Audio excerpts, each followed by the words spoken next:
Hi guys, I hope आप सब बहुत अच्छे होंगे। चलिए शुरू करते हैं अपने टुडे कोट के साथ।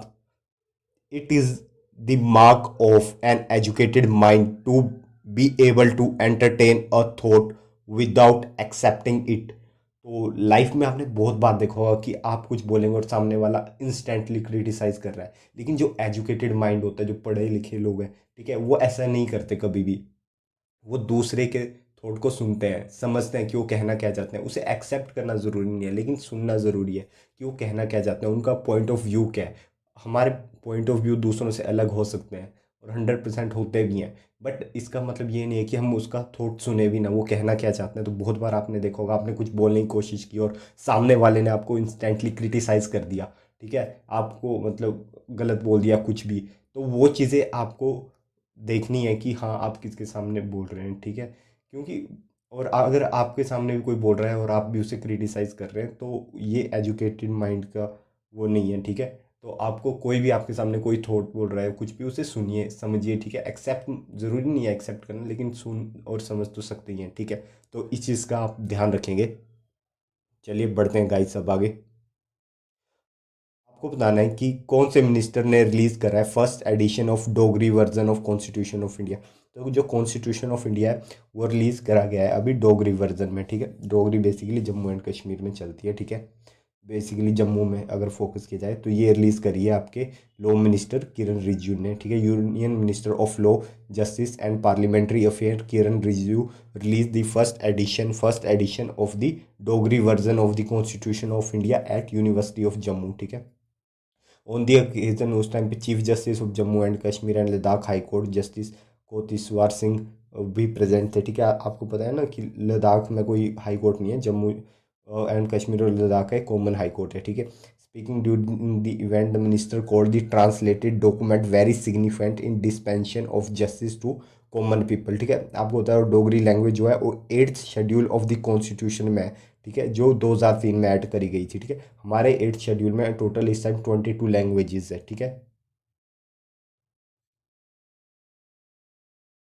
प्राइम मिनिस्टर ने फ्लैग ऑफ करी है प्रेस्टिजियस वंदे भारत एक्सप्रेस ट्रेन। तो कहाँ से कहाँ तक करी है, सिकंदराबाद से कहाँ तक करी है, तो ये है सिकंदराबाद से तिरुपति, ठीक है। Prime minister also flag of the prestigious Vande Bharat express train from Secunderabad, कहाँ पे आपका, तेलंगाना में, ठीक है। और तिरुपति कहाँ पे आपका, तिरुपति है आपका आंध्र प्रदेश में एट सिकंदराबाद रेलवे स्टेशन। तो इन दो स्टेशन के बीच पर्टिकुलर ये ट्रेन फ्लैग ऑफ करी गई है, ठीक है, तेलंगाना और आंध्र प्रदेश। और ये साउथ की सेकंड वंदे भारत ट्रेन है, ठीक है, जो दो तेलुगु स्टेट्स के बीच चलेगी, तेलंगाना और आंध्र प्रदेश के बीच, ठीक है। और इन तेलंगाना द प्राइम मिनिस्टर ने काफ़ी सारे और भी प्रोजेक्ट्स थे, ठीक है, जैसे कि सिकंदराबाद महानगर इलेक्ट्रिफिकेशन एंड डबलिंग प्रोजेक्ट, ठीक है। और उन्होंने ऑल्सो लॉन्च किया है redevelopment project of Secunderabad railway station, 30 new MMTS services and 6 national highways stretches and construction work of AIIMS Bibinagar, ठीक है। तो ये सब उन्होंने अभी वो साउथ स्टेट के दौरे पे थे, तब भी उन्होंने ये सब किया है, ठीक है। ये आप देख सकते हैं a new divine journey of the lord Venkateshwara, ठीक है।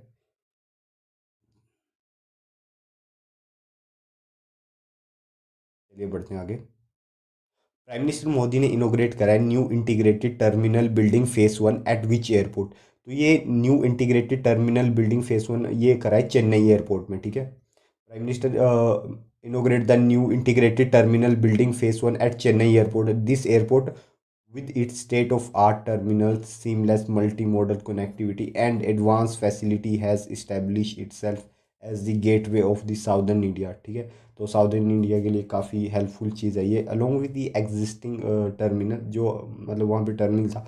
Airport will cater to combine annual capacity of 3 MPP है। तो MPP क्या होता है, million passenger per annum from the present capacity. इस टाइम उस एयरपोर्ट की कैपेसिटी की बात की जाए तो 23 मिलियन पैसेंजर पर एनम है, तो उसे बढ़ा के 30 मिलियन पे करा जा रहा है, 7 मिलियन का डायरेक्ट है ना। तो और जब सेकंड फेज कंप्लीट हो जाएगा, अभी फेज 1 में सिर्फ 30 मिलियन पे फोकस है, और फेज 2 पे 35 मिलियन पे फोकस होगा, ठीक है। तो इतनी ज़्यादा कैपेसिटी बढ़ाई जा रही है उसकी। और इसमें मतलब ये टोटल जो प्रोजेक्ट की वर्थ है वो है 2467 करोड़ रुपीज़, ठीक है, इतने लगे हैं। और हमारे इस time union minister of civil aviation and steel कौन से है, सिविल एशियन बेसिकली, तो वो है ज्योतिराज सिंधिया, ठीक है। ये आप देख सकते हैं वो नया टर्मिनल है जो फेज़ 1 जो चेन्नई एयरपोर्ट में बन रहा है। अभी फेज़ 2 भी होगा, ठीक है। फिर प्राइम मिनिस्टर ने फ्लैग ऑफ करी है वंदे भारत एक्सप्रेस ट्रेन तमिलनाडु में, ठीक है। तो आपको बताना है वो तमिलनाडु की कौन सी दो सिटी है जिनके बीच चलने वाली है। तो वो चलने वाली है तमिलनाडु की चेन्नई और कोयम्बटूर के बीच, ठीक है। Chennai Coimbatore Vande Bharat express from Puratchi Thalaivar doctor M G Ramachandran central station से, ठीक है, कनेक्टिंग द देखिए जो मैनचेस्टर ऑफ साउथ किसे कहा जाता है, तो जो कोयम्बटूर है ना, ठीक है, तमिलनाडु में, उसे आपका मैनचेस्टर ऑफ साउथ कहा जाता है। तो ये भी चीज़ ध्यान रखिएगा, ठीक है। With Chennai and the new Vande Bharat will be reduce the travel time of passenger of both the destination nearly an hour, ठीक है। और तमिलनाडु के गवर्नर कौन है, R N Ravi. Chief minister कौन है, एम के स्टालिन। और कैपिटल की बात करें तमिलनाडु की, तो चेन्नई वहाँ की कैपिटल हो जाएगी, ठीक है। ये आप देख सकते हैं prime minister ji flag off कर रहे हैं, ठीक है, हरी झंडी दिखाते हुए। चलिए अब हम भी बढ़ते हैं आगे। आयुष मिनिस्ट्री ने ऑर्गेनाइज कराया था scientific convention on world homeopathy day, ठीक है। तो आपको बताना है कि वर्ल्ड होम्योपैथी डे कब मनाया जाता है। तो वर्ल्ड होम्योपैथी डे आपका मनाया जाता है हर साल 10 अप्रैल को, ठीक है। और ये मनाया जाता है क्योंकि जो फाउंडर एंड फादर थे होम्योपैथी सिस्टम, जिनका नाम था डॉक्टर क्रिश्चियन फ्रेडरिक सैमुअल हैमन, ठीक है, उन्हीं को याद करने के लिए ये डे मनाया जाता है, वर्ल्ड होम्योपैथी डे, ठीक है। और आयुष मिनिस्ट्री ने भी ऑर्गेनाइज कराया था scientific convention on world homeopathy day in new Delhi, ठीक है। और जो एक कन्वेंशन हुई है, ठीक है, इसकी थीम थी होम्योपैरिवर सर्जुअन स्वास्थ्य, ठीक है। वन हेल्थ वन फैमिली, ठीक है। होम्यो परिवार सर्वजन स्वास्थ्य, ठीक है। तो ये मतलब जो कॉन्क्लेव हुई है, ये मैं वर्ल्ड होम्योपैथी डे की नहीं बात कर रहा हूँ, लेकिन वर्ल्ड होम्योपैथी डे के दिन जो साइंटिफिक कन्वेंशन न्यू दिल्ली में ऑर्गेनाइज कराई थी उसकी थीम थी, ठीक है। तो कन्फ्यूज मत होइएगा। चलिए बढ़ते हैं आगे। ये है आपके डॉक्टर सैमुअल, तो ध्यान रखिएगा। प्रेसिडेंट ऑफ इंडिया ने, ठीक है, एक मेडन सोटी लिया है, ठीक है, इन विच फाइटर एयरक्राफ्ट एट तेजपुर इन असम। सोटी का मतलब होता है कि जो भी मिलिट्री एयरक्राफ्ट क्राफ्ट में आप एक जो शॉर्ट कह सकते हैं, मतलब थोड़े टाइम के लिए आप उस चीज़ को उड़ाते हो, तो उस चीज़ को कहते हैं, ठीक है। तो ये इन्होंने कौन से फाइटर एयरक्राफ्ट में लिया, तो ये लिया इन्होंने Sukhoi 30 में, ठीक है। सोटी का बेसिकली मतलब होता है short flight made by military aircraft, तो शॉर्ट फ्लाइट, ठीक है। तो प्रेसिडेंट मुर्मू ने हिस्टोरिक सोटी लिया, ठीक है, इन Sukhoi 30 MKI फाइटर एयरक्राफ्ट, कहाँ पे, तेजपुर एयरफोर्स स्टेशन इन असम में, ठीक है। और प्रेसिडेंट आपको बताया, जो प्रेसिडेंट ऑफ इंडिया होता है वो सुप्रीम कमांडर होता है ऑफ इंडियन आर्म फोर्सेस का, ठीक है। और उन्होंने कम से कम 30 मिनट तक फ्लू किया होगा, ठीक है, covering Brahmaputra and Tezpur valley in the view of the Himalaya before returning to air force station, ठीक है। और एयरक्राफ्ट वाज फ्लोन बाई, जो एयरक्राफ्ट उड़ाया था वो उड़ाया था ग्रुप कैप्टन नवीन कुमार, जो कि कमांडिंग ऑफिसर है 106 स्क्वाड्रन के, ठीक है। और aircraft flew at the height of the 2 kilometre above the sea level and at the speed of 800 kilometre per hour, इतनी की स्पीड पे चल रहा था, ठीक है। और प्रेसिडेंट मुर्मू, ठीक है, थर्ड प्रेसिडेंट है, ठीक है, इंडिया की, जिन्होंने मतलब ये सोटी लिया है, ठीक है। और सेकंड वुमेन प्रेसिडेंट है, ठीक है। तो मतलब ओवरऑल थर्ड है, और वुमेन की बात करें तो वो सेकंड पे है, ठीक है। और लास्ट मंथ प्रेसिडेंट ने ऑल्सो विजिट किया था INS विक्रांत में, ठीक है। तो आपको ये बात तो पता ही है कि प्रेसिडेंट ऑफ इंडिया जो भी बनते हैं उस पोस्ट पे, जो भी बैठते हैं उस चेयर पे, वो सुप्रीम कमांडर होते हैं हमारे सारी आर्म फोर्सेस के, ठीक है, Indian army, navy and air force, ठीक है। ये आप देख सकते हैं पीछे आपको इसको M30, ठीक है। चलिए बढ़ते हैं अब आगे। आपको बताना है कौन सी कंट्री ने लॉन्च करी है new OFAC-13 spy satellite in orbit. तो स्पाई सैटेलाइट हाल ही में लॉन्च करी गई है इसराइल के द्वारा, ठीक है। Israel successfully launch new spy satellite name OFAC-13 into the orbit, ठीक है। और ये सैटेलाइट OFAC-13 लॉन्च करी गई है कहाँ से, from the Palmachim airbase in central Israel, ठीक है। It is intended to provide, इससे क्या होगा कि उनकी जो मतलब एडवांस इंटेलिजेंस कैपेबिलिटी है इसराइली मिलिट्री की, ठीक है, और इंटेलिजेंस एजेंसी की, वो उस चीज़ पे फोकस होगा। और ये जो लेटेस्ट एडिशन है to Israel OFAC series of spy satellite have been operation since 1988, ठीक है। तो उससे टाइम से ऑपरेशन में है, ये आप देख सकते हैं, ठीक है। OFAC-13 स्पाई सैटेलाइट है, ठीक है। आपको बताना है कि इनमें से which of the following conduct of शोर सिक्योरिटी एक्साइज प्रस्थान इन मुंबई। तो जो आपकी प्रस्थान एक्साइज है मुंबई के ऑफशोर में, वो आपकी कंडक्ट कराई गई है इंडियन नेवी के द्वारा, ठीक है। The Indian navy conducted the offshore security exercise Prasthan to control the contingency that may occur in the oil production platform, ठीक है। तो मतलब जो ऑयल प्रोड्यूसिंग प्लेटफॉर्म होते हैं वहाँ पे कुछ भी प्रॉब्लम हो जाती है तो उसको ध्यान में रखते हुए ये एक्साइज कंडक्ट कराई है प्रस्थान, ठीक है। और जो करंट एक्साइज है ये कंडक्ट कराई है ऑन दी कहाँ पे, कौन से ऑयल प्लेटफॉर्म में कराई है, तो ये कराई है ग्रेट ड्रिल छाया प्लेटफॉर्म, जो कि 30 किलोमीटर है south west of Mumbai harbour से, ठीक है। तो इसमें Indian navy, Indian air force, Indian coast guard, इन सब की भी मतलब शिप्स और हेलीकॉप्टर डिप्लॉय थे, ठीक है। आप देख सकते हैं गाइस, ठीक है। चलिए बढ़ते हैं आगे। आपको बताना है कि best public transport system globally survey हुआ अभी, ठीक है। उसमें जो बताया गया, ठीक है, कि मतलब कौन सी कंट्री मतलब या फिर कौन सी सिटी बेस्ट है, ठीक है, जहाँ पे मतलब पब्लिक ट्रांसपोर्ट के मामले में, ठीक है। तो इसमें इंडिया की एक सिटी है जो 19th स्पॉट पे आई है, ठीक है। जो टॉप रैंक है उसका इंडिया का, इंडिया की तरफ से 19th स्पॉट पे है ओवरऑल, ठीक है। तो ये जो सर्वे आपका कराया है, बता दूं पहले, ये कराया है लंदन बेस, टाइम आउट है, ठीक है, उन्होंने कराया है। तो यहाँ पे टॉप किसने कराया, यहाँ पे टॉप किया आपकी मुंबई ने, ठीक है। Mumbai secure 19th spot and was the top rank Indian city, ठीक है। तो इंडिया की तरफ से मुंबई में कहा जा रहा है सबसे बेटर ट्रांसपोर्ट है या नहीं वो तो खैर वो लोग ही जाने, ठीक है। According to survey conducted by London based Time Out, ठीक है, जो ये सर्वे कराया गया है ये टाइम आउट ने कराया है, ठीक है। ये एजेंसी है, ठीक है, जो कि बर्लिन, और इन्होंने बताया कि अगर सबसे टॉप पे देखा जाए तो सबसे टॉप पे आपका बर्लिन जर्मनी, ठीक है, उसने टॉप किया है, ठीक है। वैसे आपको इंडिया का ध्यान रखना है तो मुंबई 19 स्पॉट पे है, ठीक है। और टॉप की बात करूँ तो बर्लिन है, ठीक है, जो कि जर्मनी में है, ठीक है। प्रागवे सेकंड नंबर पे है, ठीक है। प्रागवे कैपिटल है चेक रिपब्लिक की। और थर्ड नंबर पे आपका है जापान की कैपिटल टोक्यो, ठीक है, थर्ड स्पॉट पे है, ठीक है। इन्होंने आइडेंटिफाई करी थी सिटीज़ को ओवरऑल वर्ल्ड, ठीक है, पब्लिक ट्रांसपोर्ट के लिए। और टाइम आउट ने सर्वे करी है कम से कम 20,000 से भी ज़्यादा सिटीज़, ठीक है।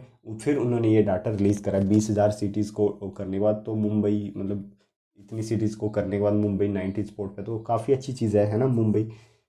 अच्छी यार, पब्लिक ट्रांसपोर्ट हर सिटी में बेटर होना चाहिए, ठीक है। अगर पब्लिक ट्रांसपोर्ट अगर बेटर होगा तभी लोग क्या है कि पब्लिक व्हीकल पे ज़्यादा ट्रस्ट कर पाएंगे और प्राइवेट पे कम जाएंगे, और इससे हमारे एनवायरनमेंट को ही फ़ायदा है, ठीक है। लोगों को प्रॉब्लम इश्यूज़ क्या आते हैं कि आप एक जगह से दूसरी जाने, वहाँ बस की टाइमिंग प्रॉपर नहीं है, या फिर और भी जो पब्लिक ट्रांसपोर्ट के वेज होते हैं, ठीक है, वो प्रॉपर नहीं है, इसीलिए लोग प्राइवेट में अपने व्हीकल पे लेना पड़ता है, स्विच करना पड़ता है। अगर गवर्नमेंट ढंग से वहाँ पे मेट्रो सर्विस फ्रिक्वेंटली हो, ठीक है, वहाँ पे सीटिंग, और बहुत बार देखा है कि ओवर क्राउडिंग हो जाती है बसेस में, देखा ही होगा आप सभी। तो वो सब चीज़ें अगर कम होगी, ठीक है, बसेस गवर्नमेंट इन इस पे काम करेगी तो डेफिनेटली एनवायरनमेंट को भी पुश मिलेगा ही, ठीक है। और फिर शायद इंडिया की सिटीज़ टॉप वन पे भी आ जाए ट्रांसपोर्ट के मामले में, ठीक है। चलिए बढ़ते हैं आगे। तो आप देख सकते हैं कि बर्लिन पहले पे है, प्रागवे सेकंड पे, फिर टोक्यो, और अपना मुंबई 19 नंबर पे, ठीक है। चलिए बढ़ते हैं आगे। बॉलीवुड के कौन से सुपरस्टार ने रैंक किया है first in the list of Time 100 reader poll. तो जो टाइम 100 रीडर पोल है उसमें टॉप किया है आपके शाहरुख खान जी ने, ठीक है। बॉलीवुड सुपरस्टार शाहरुख खान वॉन 2023 ई टाइम 100 रीडर पोल, बीटिंग दी, मतलब इन्होंने सबको ही हरा दिया, जैसे कि प्रिंस हैरी, मेगना मार्कल, ठीक है, या मार्क जुकरबर्ग या मैसी, इन सबको पीछे छोड़ के शाहरुख खान बन गए रियल किंग खान इस टाइम, और ये हैं टॉप पे, ठीक है। जो इट इज़ जो रीडर्स ऑफ द मैगजीन है उन्होंने वोट किया, मतलब who voted for the world renowned personality and they believe deserve a spot on the time annual list on the most influential people, ठीक है। securing the leading position in the time magazine poll for its annual time 100 list, जो S R के है ना, इन्होंने back किया over 1.2 million votes, ठीक है, इन्हें 1.2 मिलियन वोट्स मिले हैं, ठीक है। And the American publication said that actor back 4% of vote in the poll, तो मतलब टोटल ओवरऑल इन्हें 4% वोट मिले हैं, ठीक है। सेकंड स्पोर्ट की बात करें तो जो इरानियन वुमेन ने प्रोटेस्ट किया था वो सेकंड स्पोर्ट पे है, ठीक है। जो उन्होंने अपना फ्रीडम के लिए कंट्री के इस्लामिक रिजाइम के अगेंस्ट वो कर रहा था प्रोटेस्ट, तो वो सेकंड स्पोर्ट में इसराइल वुमेन का प्रोटेस्ट, ठीक है। और इन्हें 3% वोट मिले हैं। हेल्थ केयर वर्कर हैं जो यूएसए के, वो थर्ड प्लेस में है, ठीक है। और with 1.9% vote share, Harry and his wife Megan came third and fourth, ठीक है। तो ये थर्ड और फोर्थ में, और फिफ्थ स्पॉट पे आपके मेसी हैं, ठीक है, 1.8% वोट्स के साथ, ठीक है। और आपको बताइए इन्होंने अर्जेंटीना को वर्ल्ड कप जिताया था कतर में, ठीक है। और आपको बताइए कि हाल ही में जो फीफा की रैंकिंग आई है, हमने कल ही डिस्कस किया है उसकी, उसमें अर्जेंटीना ने टॉप किया है, ठीक है। तो आप देख सकते हैं। चलिए बढ़ते हैं आगे। आपको बताना है कौन से इंडियन फाइटर जेट ने पार्टिसिपेट किया है French military exercise Orion 2023 in France. तो जो ओरियन 2023 फ्रांस में हो रही है, ठीक है, वो फ्रेंच मिलिट्री एक्सरसाइज है, उसमें इंडिया की तरफ से दसोल्ट राफेल ने पार्टिसिपेट किया है, ठीक है। Indian Rafale fighter will participate in the French military exercise Orion 2023 in France in April 2023, ठीक है। ओरियन 2023 एक मल्टी डायमेंशनल वॉर गेम है, ठीक है, दैट जिसमें ग्राउंड ट्रूप्स होंगे, वॉरशिप होगी, एयरक्राफ्ट कैरियर और कॉम्बैक्ट कैरियर एयरक्राफ्ट भी होंगे, ठीक है। और 7,000 नाटो ट्रूप्स इसमें पार्टिसिपेट करने वाले हैं in the involving land forces of their NATO allies, ठीक है।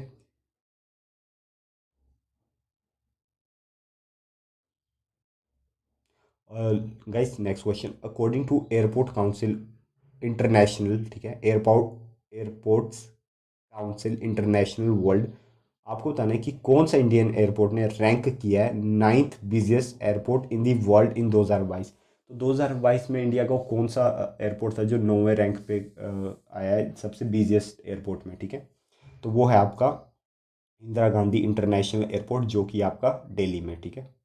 According to Airport Council International World, Delhi's Indira Gandhi International Airport has been ranked as the ninth busiest airport in the world in 2022, handling approximately 59.5 million passenger every year। तो देख सकते हैं आप, मतलब लगा लीजिए अप्रोक्स 60 मिलियन, ठीक है, 60 मिलियन पैसेंजर्स, ठीक है। तो बहुत ज़्यादा होते हैं 60 मिलियन, ठीक है। 1 मिलियन में आपके 10 लाख होते हैं, ठीक है। तो मतलब आप रफली आइडिया लगा दीजिए, ये 60 मिलियन के आसपास है, तो आप खुद कैलकुलेट कर सकते हैं कि कितने ज़्यादा पैसेंजर इन्होंने मतलब हैंडल किए हैं, ठीक है।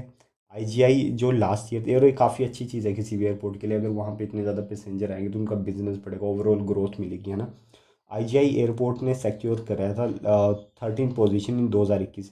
देख सकते हैं आप 2021 में 13 पोजीशन पे था, और 2022 में भी 9th पोजीशन पे आ चुका है, ठीक है। तो और भी आगे ग्रो करेगा ये, ठीक है। इट इज़ ओनली एयरपोर्ट, और ये ओनली एयरपोर्ट है जो कि टॉप 10 की लिस्ट में है पूरे साउथ और साउथ ईस्ट एशिया में, ठीक है। तो ये भी अच्छी चीज़ है। Top 10 airport account of 10% of global traffic and witness 51.7% increase from दो 2021।